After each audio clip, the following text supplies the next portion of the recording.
On Monday, May 31st, in the Ontario legislature, a great act of duplicity and political theater was perpetrated on the people of Ontario.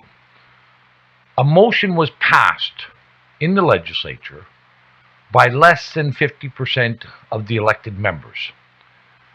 36 people voted to continue and to extend the Premier's dictatorial, arbitrary, and unilateral emergency powers for another 7 months until December 1st of this year.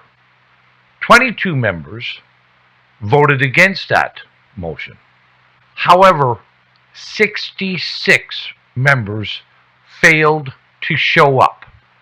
And it's important to realize the Ontario legislature altered its House rules to ensure that all members could vote on every motion, on every bill during COVID.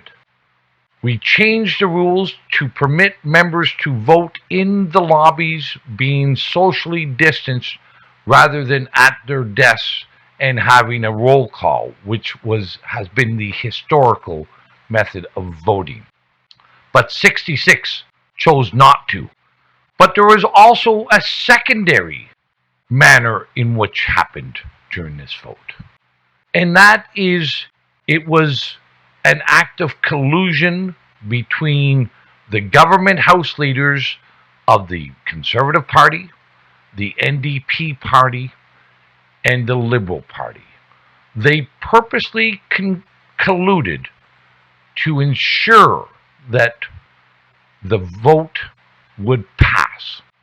Had the NDP, in all honesty, had all their members there, they would have defeated this motion.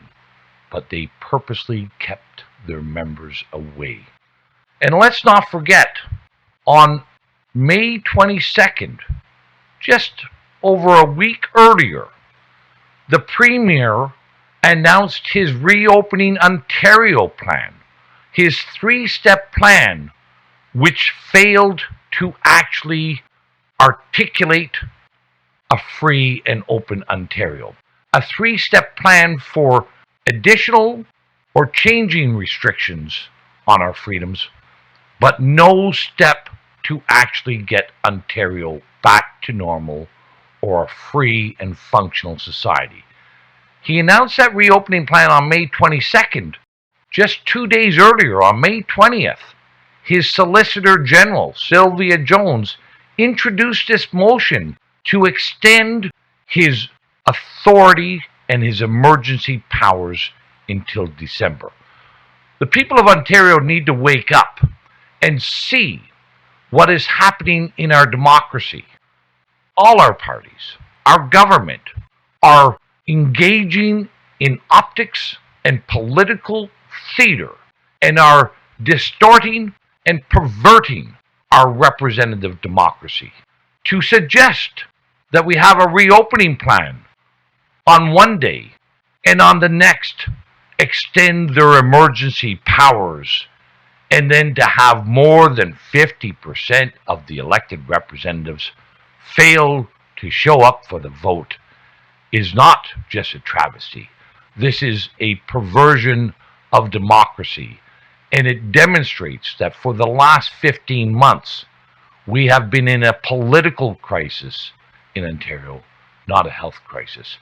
Call your members, phone your members, email your members, and tell them that in a democracy, elected representatives must vote and act upon the best interests of their constituents and not be engaged in political theater and duplicitous behavior. If you enjoyed this video, make sure you share it with your friends, tag your friends, share it with others, and let's get a functional representative democracy back in Ontario.